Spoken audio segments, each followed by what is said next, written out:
자, 3강 하나님을 성품으로 사랑하는 방법 12장 30절 같이 한번 읽어보겠습니다. 시작. 내 마음을 다하고 혼을 다하고 생각을 다하고 힘을 다하여 주 너의 하나님을 사랑하라. 자, 예수님께서 우리의 마음, 이 마음은 감정의 영역을 말씀하시고, 성품은 겸손을 말씀하시고, 생각은 지성을 말씀하시고, 힘은 나의 재혼을 가지고 하나님을, 예수와를 사랑하도록 우리를 부르셨다. 하나님은 우리를 사랑하는 것에 최고의 우선순위를 두셨으며 이것이 하나님에게 있어서 가장 큰 일입니다. 우리에게 있어서 가장 큰 일은 무엇입니까? 하나님을 사랑하고 이웃을 사랑하는 것입니다. 왜 그러냐면은 하나님께서 우리의 삶을 평가하시게 되어졌을 때 너 이 땅에서 얼마 벌었니? 라고 평가하지 아니하십니다. 너 이 땅에서 얼마나 많은 사람들을 모아놓고 목회했니? 너 어떠한 사역을 했니? 라고 평가하지 아니하시고, 하나님은 우리의 삶을 평가하실 때 너가 얼마나 나를 사랑했니? 돈을 벌 때도 너가 얼마나 나를 사랑했니? 어떠한 사역을 할 때도 너가 얼마나 나를 사랑했니? 자, 목회자도 사역하는 것과 하나님을 사랑하는 것을 분리시켜 놓을 수도 있습니다. 사역은 일이기 때문에 목회자들도 하나님의 일을 그냥 인간의 일로 생각하면서 사역하는 사람들도 있는 것입니다. 저 또한 마찬가지죠. 근데 모든 사역을 하게 되어졌을 때 내 마음의 중심 가운데 정말 하나님을 사랑하는 마음으로 하는가 하지 않는가, 그래서 생각과 마음 가운데 하나님을 사랑하는데 나의 모든 것을, 나의 재원을 집중하게 되어지는 것이죠. 우리에게 있어서 가장 큰 일은 무엇입니까? 하나님을 사랑하는 것이다. 잊지 마십시오. 단락 2번, 그 하나님을 어떻게 오늘은 사랑하냐면 하나님을 성품으로 사랑해야 한다라는 것이죠. 베드로후서 1장 4절부터 8절의 말씀 같이 한번 읽어보겠습니다. 시작. 너희가 정욕 때문에 세상에서 썩어질 것을 피하여 신성한 성품에 참여하는 자가 되게 하려 하셨느니라. 우리 주 예수 그리스도를 알게 게으르지 않고 열매 없는 자가 되지 않게 하려니와. 신성한 성품에 참여하는 자로 하나님이 우리를 부르셨다.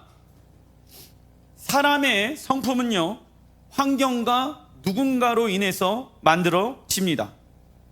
그러나 우리의 옛 자아는 어떻게 되어졌습니까? 십자가에 죽었고 예수님께서 우리 안에 사시고 계십니다. 그래서 우리는 환경과 사람으로 만들어진 우리의 성품을 날마다 십자가에 못 박습니다. 우리를 하나님의 신성한 성품에 참여하는 자로 부르시고 계신다. 그 이유는 서로 사랑하는 관계는 서로 닮기 때문입니다. 서로 사랑하다 보면은 그 상대방의 성품도 표정도 말도 닮게 되어져 있지요. 그게 하나님을 진짜 사랑하는 사람들의 모습이다. 그렇다면 하나님의 신성한 성품은 무엇을 말합니까?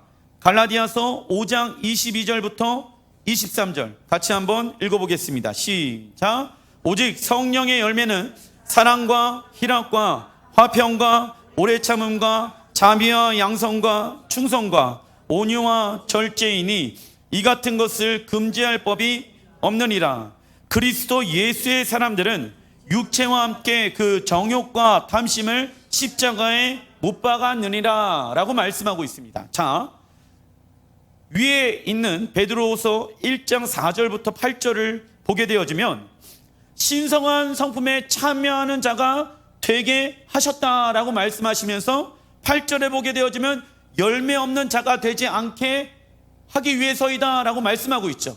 자, 하나님은요 우리를 예수와의 십자가를 통하여서 구원케 하셨는데, 우리의 인간적인 육신의 성품을 가지고 하나님을 사랑하는 것이 아니라 하나님의 신적인 성품에 참여하길 원하신다. 그러면 하나님의 신성한 성품은 무엇을 의미하냐면 성령의 9가지의 열매를 말씀하고 있는 것입니다. 그런데 이 성령의 9가지의 열매는 복수로 쓰여져 있지 아니하고 단수로 쓰여져 있습니다. 무슨 얘기냐? 우리의 삶 가운데 목사님 저한테는요 사랑과 희락과 화평은 있는데 오래 참음과 자비와 양성과 충성은 좀 어렵습니다. 이 말은 앞에 있는 사랑과 희락과 화평도 없다라는 말인 것입니다. 포도의 나무 열매가 맺혀졌습니다. 그런데 이 포도나무 열매가 주렁주렁 맺혀져 있는데 하나의 포도송이만 맺혀져 있으면 건강하지 않은 포도나무의 열매이겠죠. 이 9가지의 열매가 우리의 삶 가운데 맺혀져야 한다는 것입니다. 어떠한 하나의 영역이 부족합니까? 그러면 그 부족한 영역을 하나님, 내가 하나님의 성품을 닮아갈 수 있도록 이 부족한 영역을 채워주십시오. 성령의 열매잖아요. 성령님 도와주십시오. 내 성품 가운데 부족한 성품이 있습니다. 내 안에 오래 참는 것을 잘하지 못합니다. 내 안에 희락이 없습니다. 내 안에 기쁨이 없습니다. 예수와를 믿는데도 불구하고 성경은 뭐라고 말씀을 하고 계시냐면 항상 기뻐하라 라고 말씀하고 계십니다. 목사님, 어떻게 항상 기뻐할 수 있을까요? 기쁨의 이유는 주님이시기 때문에 항상 기뻐할 수가 있습니다. 할렐루야. 기뻐한다라고 하면은 그럼 어떻게 해야 됩니까? 내 영과 혼과 육까지 기뻐하기로 결정하는 거예요. 웃는 연습을 하는 것이죠. 어떠한 환경 가운데 있더라도 내가 기뻐하기로 결정하는 훈련 안에 들어가야 된다는 거예요. 할렐루야. 그걸 어려워해서는 안 됩니다.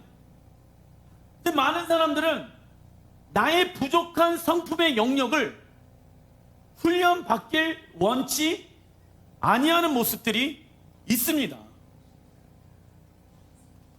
자, 하나님께서 우리에게 성령의 은사를 주신 이유가 있습니다. 무엇 위해서입니까? 교회 공동체의 유익을 위해서이다. 교회 공동체의 유익을 위해서 은사를 주셨다. 그래서 모든 은사는 교회 공동체를 세워가는 데 사용되어져야 한다고 성경은 말씀하고 있습니다. 그러나 성령의 열매를 구하게 되어졌을 때 즉시 받을 수 없습니다. 그 이유는 무엇입니까? 성령의 열매는 하나님과 인격적 관계를 통해서 맺게 되어지는 것이거든요. 은사는요, 내가 하나님 앞에 구하면은 하나님이 주실 수도 있습니다. 그리고 그 은사를 우리가 성령 안에서 개발되어져야 한다라고 성경은 말씀하고 있습니다. 그런 성령의 은사는 성령의 열매라고 말할 수 있다 없다? 없습니다. 분리되어져야 하는 것이죠. 성령의 은사를 주신 이유는 하나님의 교회를 세우기 위함인 것입니다. 그러나 그 안에 성령의 열매가 우리의 삶 가운데 맺혀져야 한다는 것이죠. 성령의 열매는 어떻게 맺게 되어집니까? 하나님과 인격적인 관계를 통해서 맺을 수가 있다. 써놔주십시오. 즉 우리가 성령으로 인해 하나님의 말씀에 순종하는 삶의 열매가 무슨 열매입니까? 성령의 열매인 거예요. 결국은 내가 하나님의 말씀에 순종해요. 지금 기뻐할 수 없는 상황이지만 내 의지를 가지고 기뻐할 수 있습니까? 없습니까? 내 의지를 가지고 하나님의 말씀을 가지고 기뻐할 수 있죠. 내 의지를 가지고 하나님의 말씀에 순종하기로 결정하는 거예요. 어려운 환경인데 웃기로 결정하는 것입니다. 할렐루야. 자, 인상 쓰고 있어요. 그 문제가 해결되어집니까? 그러면 인상 쓰고 있겠어. 계속. 근데 주님은 항상 기뻐하라. 이것이 우리를 향한 하나님의 뜻이라고 성경 말씀하고 있죠. 내 기쁨의 이유가 무엇이냐 이거예요. 어려운 환경 가운데 처했을 때 그것 때문에 어려워하지 말라는 거예요. 너의 기쁨은 그 문제가 해결되어져서 오게 되어지는 기쁨은 잠시 잠깐이다. 오직 예수만이 너의 기쁨의 이유가 되길 원한단다. 그 훈련을 하라고 말씀하고 계시는 거예요. 그래서 기뻐할 일이 없어도 누구 때문에 기뻐하기로 결정합니까? 주님 때문에 기뻐하기로 결정하는 거예요. 그게 그리스도인들의 삶 가운데 훈련되어져야 하는 기뻐하는 마음이라고요. 성품 중에 하나, 기뻐하는 성품. 어떠한 일에든 감사하는 성품. 어떠한 일에도 만족하는 성품. 할렐루야. 이 성품의 영역을 다하여 누구를 살아가는 것입니까? 왜 목사님 그렇게 피곤하게 살아갑니까? 내가 기뻐해야 될 이유도 없고 내가 만족해야 될 이유가 없는데 왜 그러냐면 내 성품을 다하여 하나님을 사랑하기 위해서입니다. 다른 이유가 없어요.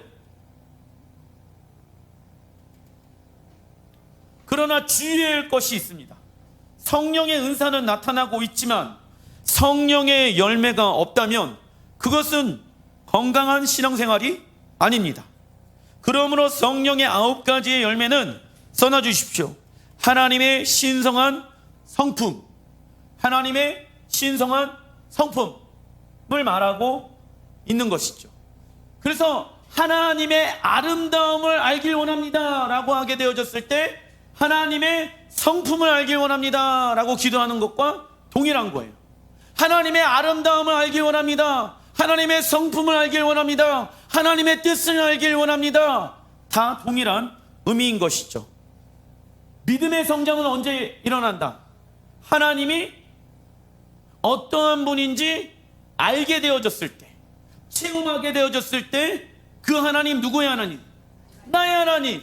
그러면서 믿음이 어떻게 되어집니까? 성장과 성숙이 일어나게 되어집니다.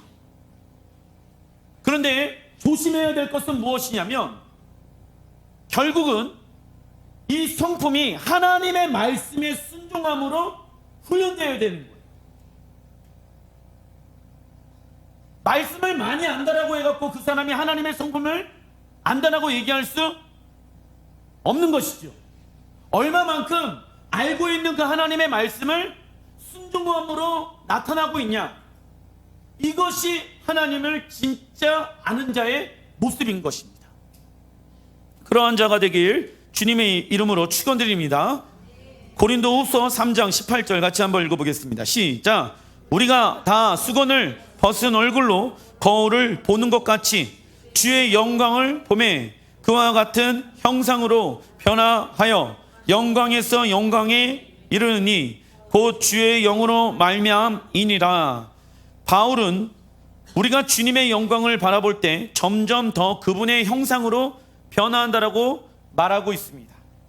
주님의 영광을 바라본다는 것은 성경에서 나온, 써놔 주십시오. 주님의 성품, 주님의 성품, 주님의 태도, 주님의 뜻을 깨닫는 것입니다. 주님의 영광을 본다는 것은 기도하다가 어떤 환상을 본다는 것을 의미하는 것이 아니라 주님의 영광을 본다는 것은 주님의 성품과 태도와 뜻을 깨닫는 거예요. 내가 이 상황에서 어떠한 태도를 하길 원하십니까? 내가 이 상황 안에서 어떠한 성품을 하나님 내 모습 가운데 나타나야 합니까?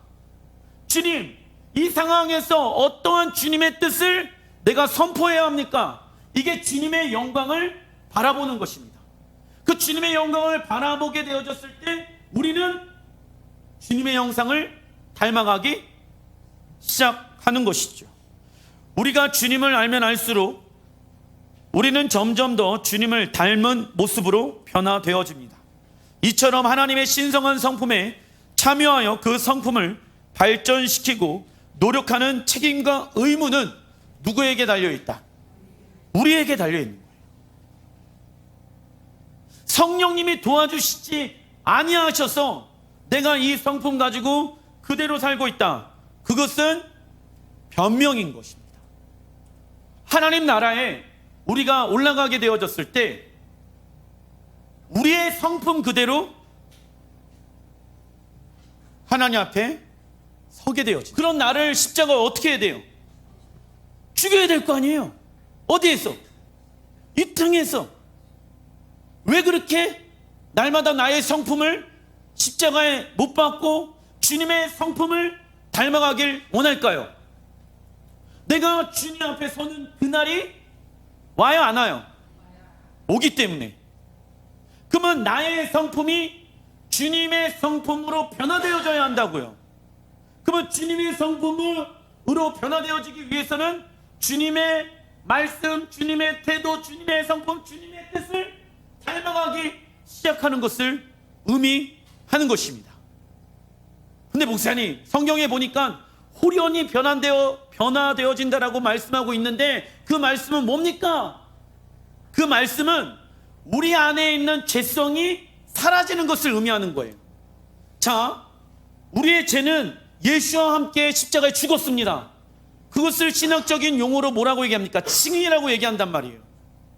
그리고 예수와의 성품을 닮아가는 모습, 무슨 삶입니까? 성화의 삶을 의미하는 거예요. 그리고 나서 우리가 주님과 같이 변화되어지는 날이 반드시 온다. 그날은 어느 날에 옵니까? 영화의 날이 온다고. 그런데 칭의 안에 우리 안에 죄성이 있잖아요. 그 죄성을 날마다 십자가에 못 박는 거예요.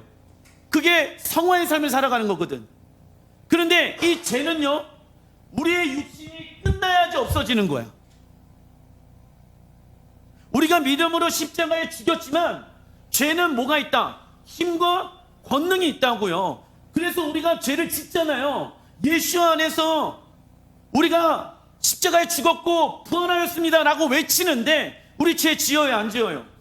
왜 짓냐면 아직 육신 가운데 있기 때문에 이 죄는 힘을 가지고 있어. 이 힘을 제어할 수 있는 유일한 방법은 믿음으로 살아가는 것입니다. 날마다 나의 죄를 십자가에 못 박는 것입니다. 그러한 삶을 마무리 짓게 되어졌을 때 주님 앞에 서는 그날 우리의 죄성은 없어지게 되어집니다. 그때 호련히 변화되어진다고. 그때 아시겠죠? 그냥 어쩌다가 호련히 변화되겠지, 그런 일은 일어나지 않는다. 왜요? 사랑은요 마음대로 조종하는 게 아니거든.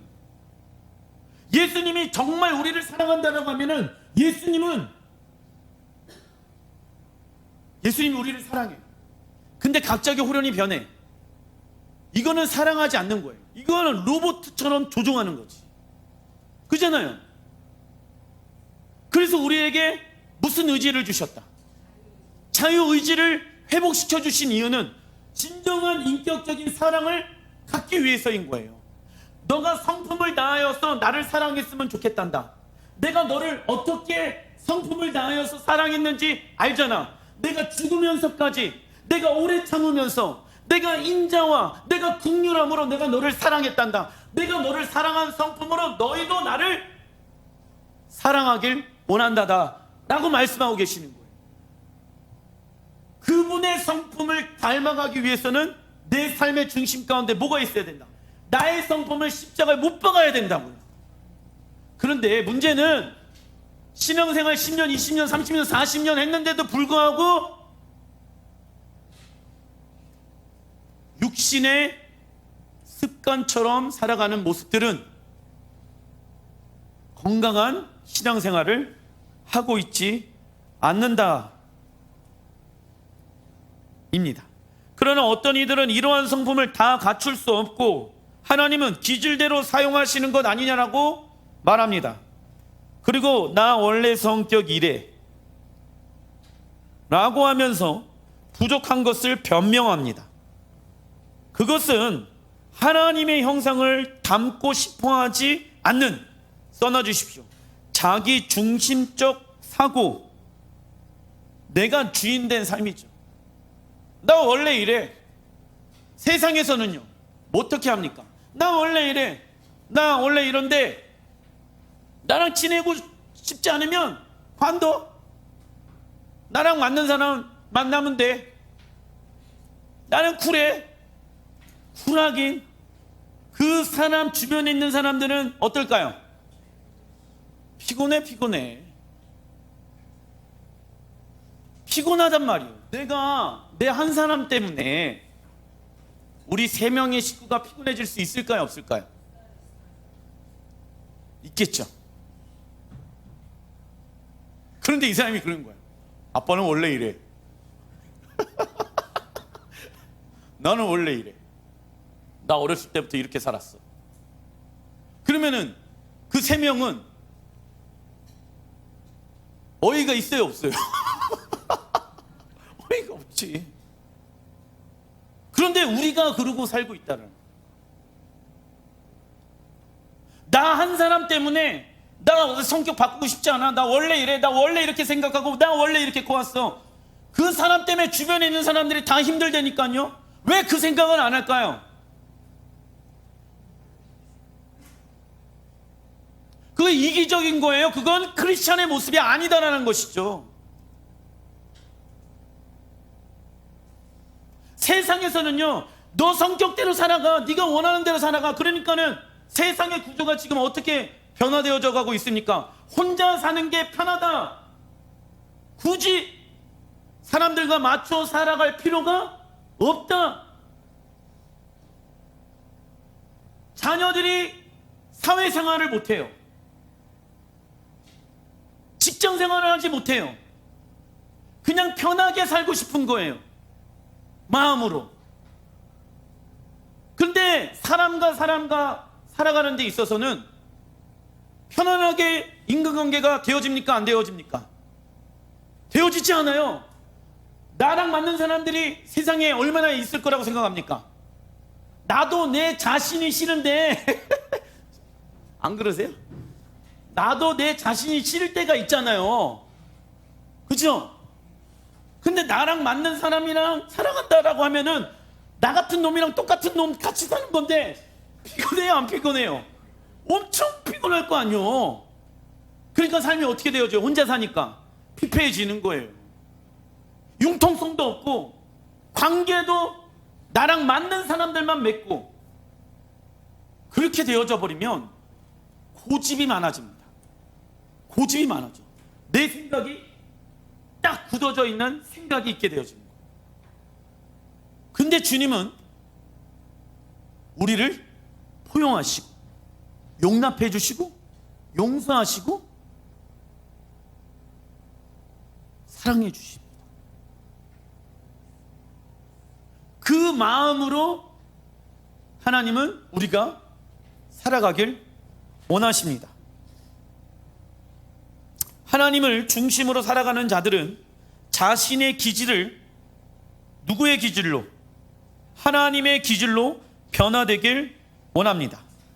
이 모든 동기는 누가 시켜서가 하는 것이 아니라 그 동기는 하나님을 사랑하는 동기에서부터 시작되어지는 거예요. 성격 좀 바뀌어. 이 성격의 영역을 좀 변화시켜. 내가 왜? 사람들은 이렇게 얘기하죠. 네가 바꿔. 네가 나한테 바꿔. 이렇게 얘기하잖아요. 너나 잘해. 지적질하지 말고 이러잖아요. 그러니까 수용성이 없어.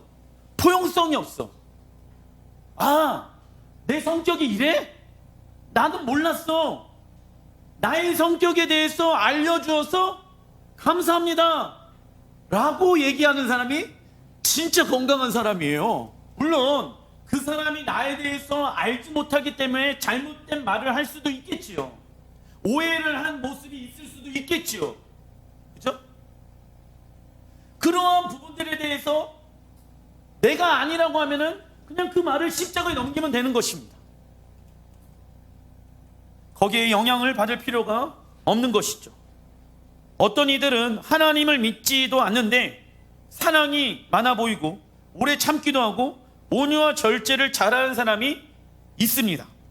예의 바르고 도덕적인 삶을 살거나 착한 일을 하려고 세상의 예수안을 믿지 않는 사람들도 수도 없이 많이 있다. 그러나 이러한 모습은 하나님과 전혀 관계가 없기 때문에 하나님의 성품에 참여하는 것이 아닌 것입니다. 아시겠죠? 우리가 이렇게 살아가려고 하는 이유는 하나님을 성품을 다하여 사랑하기 위해서 이렇게 살아가는 거예요. 세상에 믿지 아니하는 사람들도 이렇게 살아가길 원하는 사람들이 있다 이거예요. 그러나 그 사람은 본인이 이러한 삶을 원하기 때문에 살아가는 거예요. 하나님과 상관없이. 에베소서 4장 22절 시작. 너희는 유혹의 욕심을 따라 썩어져가는 구습을 따르는 옛사람을 벗어버리고 오직 너희의 심령이 새롭게 되어 하나님을 따라 의와 진리의 거룩함으로 지으심을 받은 새 사람을 입으라. 자, 하나님께서 원하시는 말로 사람을 살리고 세우는데 우리는 사용해야 합니다. 화를 내고 짜증과 분냄, 비방하는 성품을 십자가에 버리고 자비와 긍휼과 용서와 사랑과 같은 은혜로운 성품을 입어야 하는 것이죠. 이는 우리의 옛사람의 성품을 벗어버리고 새 사람의 성품, 무엇입니까? 하나님의 신성한 성품, 다른 말로 성령의 9가지의 열매를 우리는 입어야 하는 것입니다. 즉 하나님을 성품으로 사랑하는 것은 써놔 주십시오. 하나님의 말씀에 순종으로 나타납니다. 하나님을 성품으로 사랑하는 것은 하나님의 말씀에 순종하는 것으로 나타납니다. 하나님은 우리의 성품을 훈련시키려고 어떠한 상황에 처하게 하실 때가 있습니다. 사람을 변화시킬 때 가장 위대한 능력과 힘은 사랑입니다. 내가 막 잔소리하면은 변화될 것 같죠? 잔소리해가지고 변화되어지는 게 빠를까요? 사랑해서 변화되어지는 게 빠를까요? 왜냐하면 알거든. 잔소리를 10년, 20년, 30년을 해봤는데 바뀌어 안 바뀌어? 안 바뀌는 걸 내가 경험을 했거든. 그런데 이제 이 방법을 써야 돼. 잔소리 말고 사랑하는 방법을 써야 된단 말이에요. 그런데 사랑하는 방법은 쓰고 싶지 않아. 왜? 자존심 상하니까. 그런 내 자아는 십자가에 어떻게 됐다? 죽었다. 어떤 이의 기질이 우울한 기질의 사람이라고 하면 다른 사람의 필요에 민감하며 타인과의 관계에서 자기 희생을 할 때가 많이 있습니다. 그러나 동시에 그렇게 하지 못하는 이들을 향해 비판적이고 용서를 잘 안 하게 될 수 있습니다. 이처럼 자연스럽게 반응하는 성품들이 성령의 사역 아래서 발전될 필요가 있다. 그러나 이것은 하나님의 성품을 다하여 사랑하기 위해 마땅히 치러야 할 대가라는 거예요. 내가 참는다. 내가 인내한다. 왜요? 내가 성품을 다하여 누구를 사랑하기 위해서? 하나님을 사랑하기 위해서. 목사님, 화 참으면 세상에서는 빨리 죽는데요. 그 누가 그래요? 세상에서.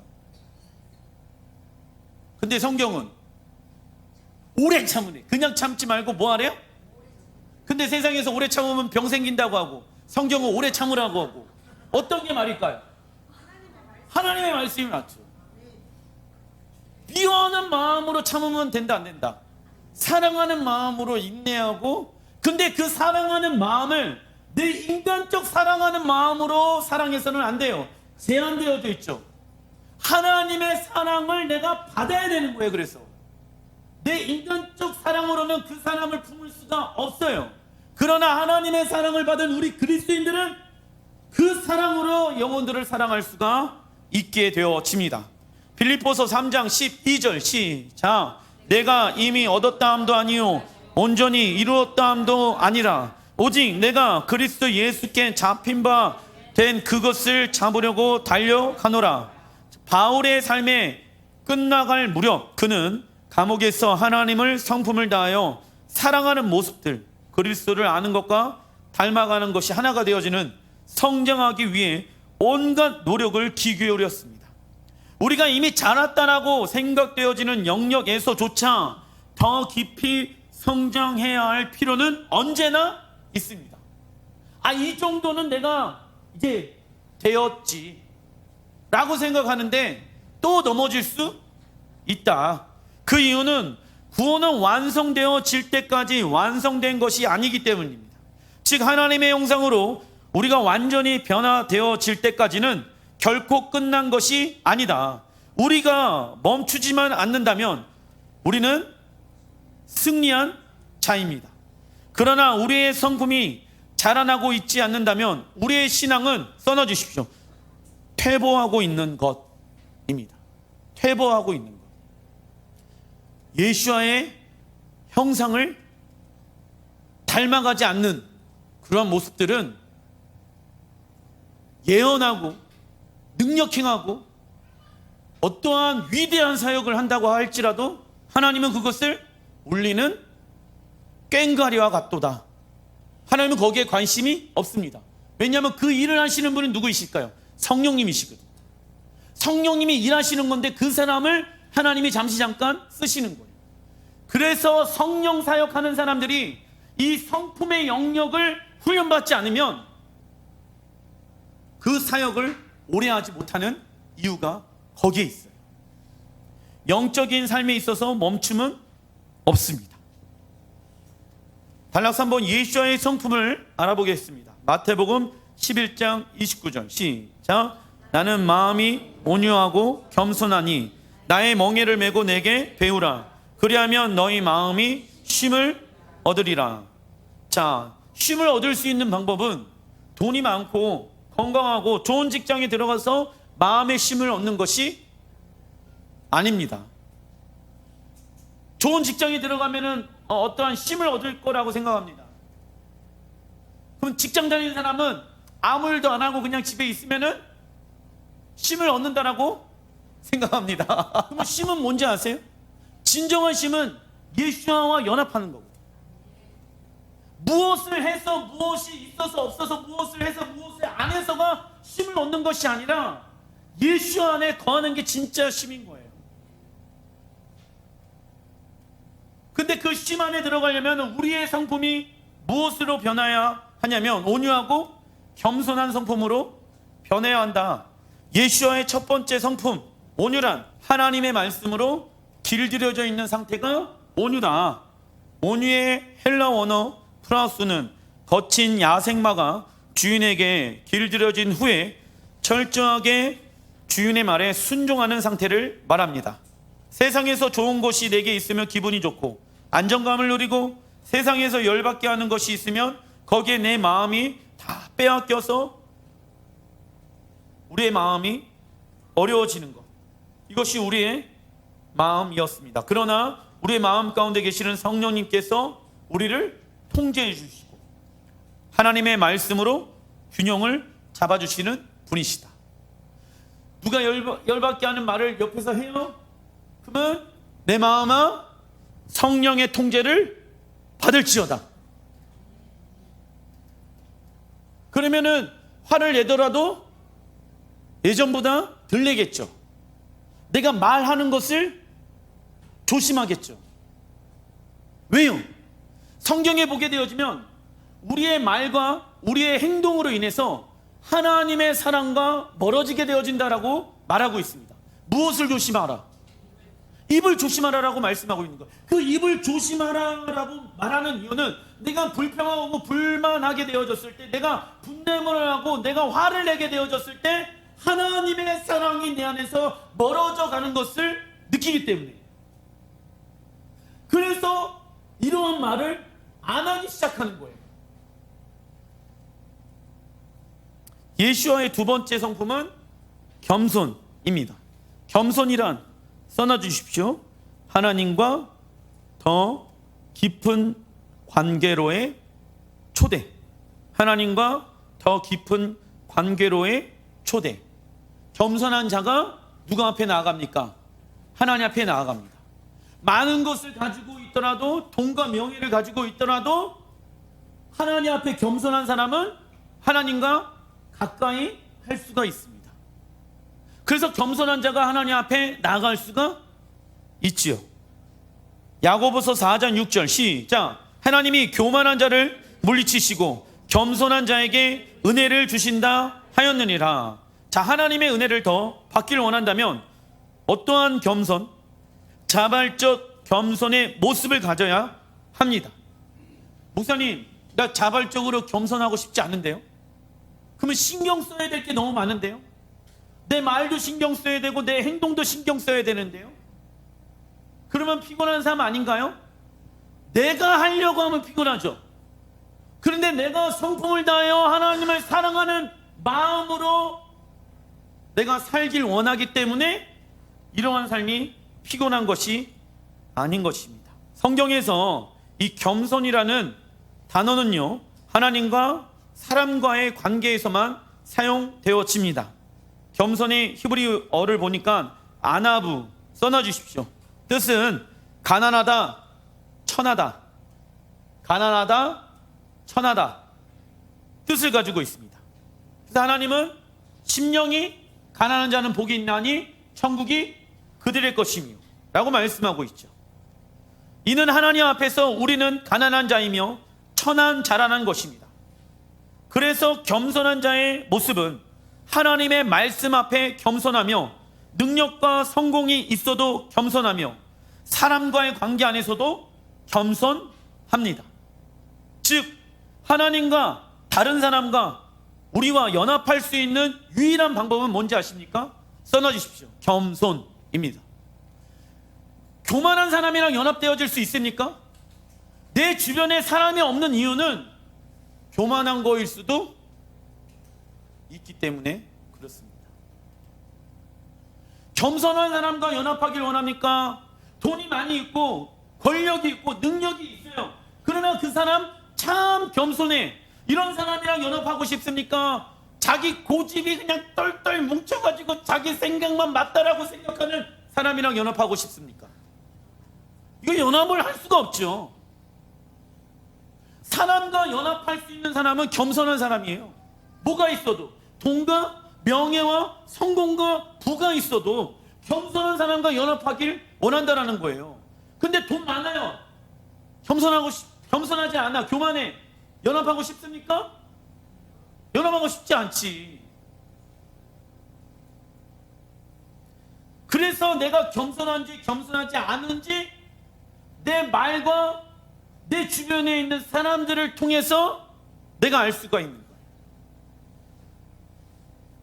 빌립보서 2장 5절 시작. 너희 안에 이 마음을 품으라. 곧 그리스도 예수의 마음이니 그는 근본 하나님의 본체시나 하나님과 동등됨을 취할 것을 여기지 아니하시고 오히려 자기를 비워 종의 형체를 가지사 사람들과 같이 되셨고, 자, 예수께서 하나님과 동등됨을 취하지 아니하시고 이 땅에 낮고 낮은 자의 모습으로 오셨습니다. 왜요? 그분은 겸손의 성품을 가진 겸손의 왕이시기 때문에. 그리고 자기를 비워 종의 모습으로 살아갔습니다. 이것이 예수와의 마음입니다. 그런데 예수께서 왜 이렇게 살길 원하셨을까요? 시작. 겸손한 성품을 갖고 있지 않으면 하나님과의 관계가 멀어질 수 있기 때문입니다. 그러니까 사단과 하나님과의 관계가 제일 먼 것처럼, 왜? 교만하기 때문에. 사단은 교만하라고 얘기해요. 돈 있으니까 좀 교만할 필요가 있어. 명예 가지고 있으니까 좀 교만하게 말해도 돼. 그래야지 사람들이 널 인정할 거야 라고 생각한다고. 누가복음 18장 14절 시작. 무릇 자기를 높이는 자는 낮아지고 자기를 낮추는 자는 높아지리라 하시니라. 그래서 예수께서 이러한 삶을 살아가신 거예요. 자신을 낮추는 삶을 왜 사신지 아십니까? 본인의 정체성은 하나님 나라에서 왕이거든. 그 왕의 자리 가운데 높고 높고 높은 그 자리에 올라가기 위해서는 본인이 낮아져야 한다는 것을 알고 있어요. 그 낮아진 마음을 가지고 종의 모습으로 백성들을 사랑해야지 높은 자리에서도 그 백성들을 사랑하는 마음으로 돌볼 수가 있거든요. 우리를 높이시는 분은 하나님이십니다. 그러므로 높아지기를 구하는 것을 먼저 하는 것이 아닌 자신을 주님 앞에 낮추고 겸손하기를 힘써야 된다. 그러니까 세상에 성공하는 방법을 자녀들에게 먼저 알려주는 것이 아니라 자녀들이여 먼저 겸손의 성품을 배울지어다. 이것을 먼저 가르쳐야 된다. 근데 세상에서는요, 무엇을 먼저 가르칠까요? 세상에서 성공하려면 세상에서 탑이 돼야 되고 공부 잘해야 돼. 높은 자리에 먼저 올라가는 것을 가르친다고요. 근데 먼저 인간이 되어야죠. 성공하기 이전에 인간으로서 갖추어져야 될 성품을 배우는 게 사춘기.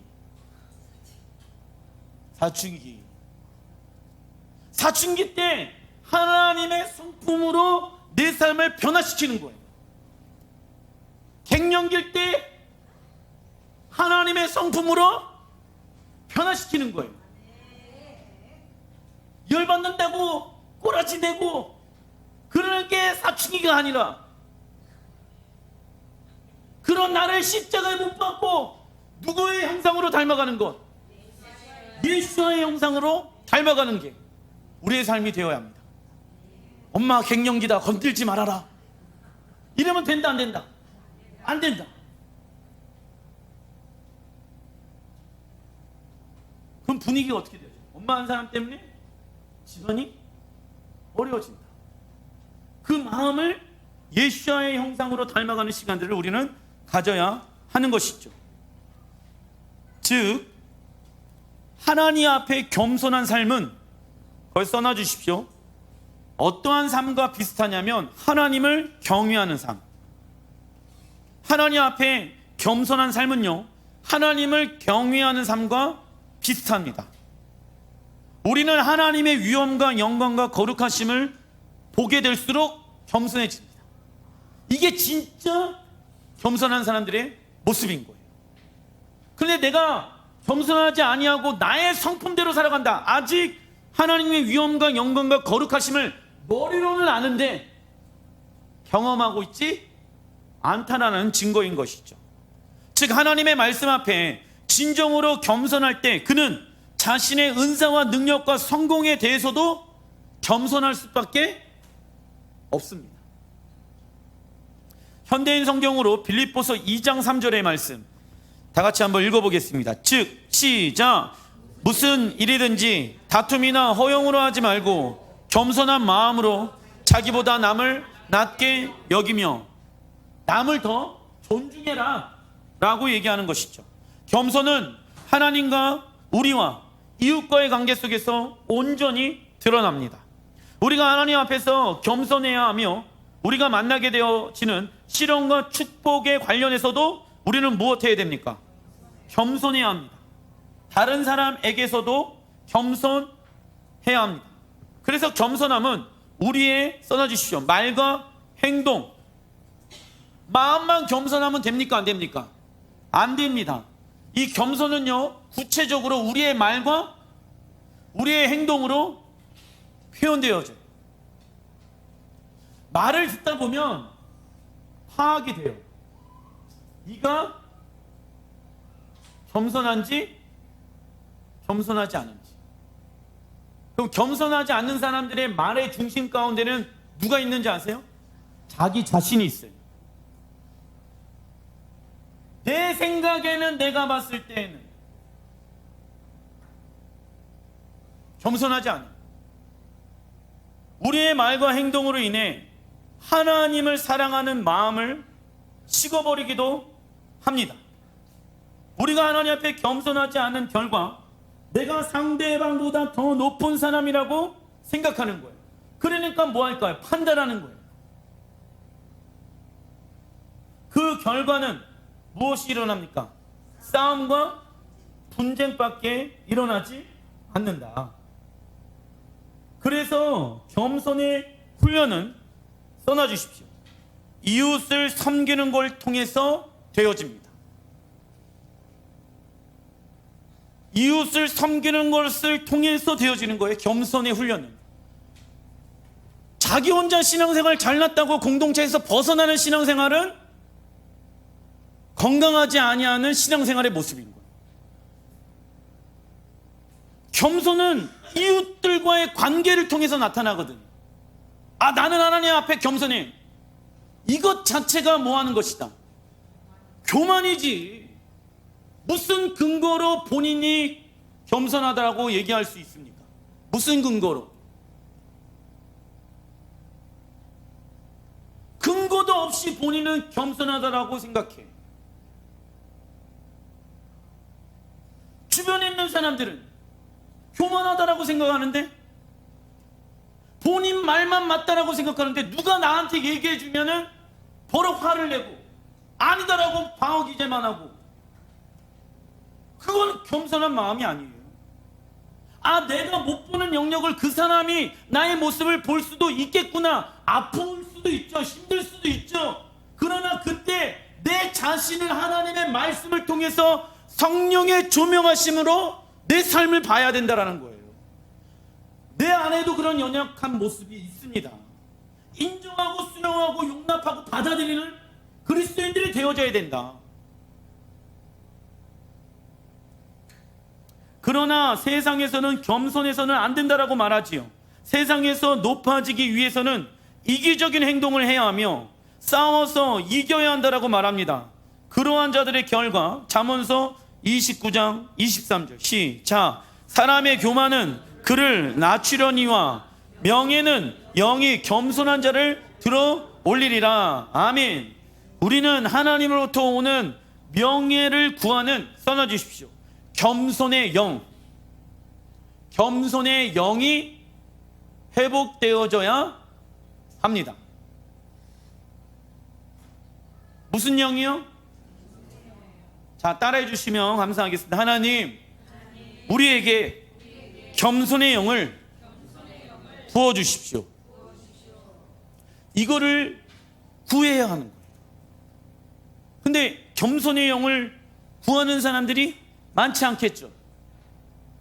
근데 겸손해야지 하나님과 친밀한 관계를 가질 수가 있습니다.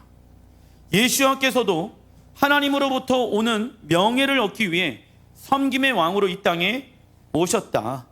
예수와께서는 자기에게만 몰두하는 사랑이 아닌 다른 이익의 유익을 위해서 자신을 쏟아 부으셨다.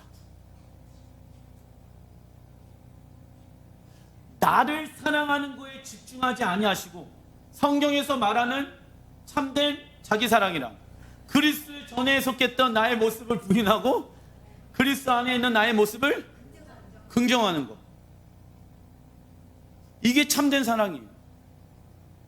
이 방법으로 자기를 사랑해야 한다.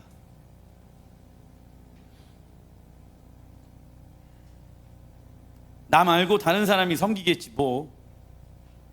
이것은 겸손의 영이 아니라 교만의 영이다. 하나님 나라의 위대함은 무엇에 있습니까? 서로 섬기는 데 있다. 왜 이러한 삶을 살아가냐? 계시록 5장 10절 시작. 그들이 땅에서 왕노릇 하리로다 하더라.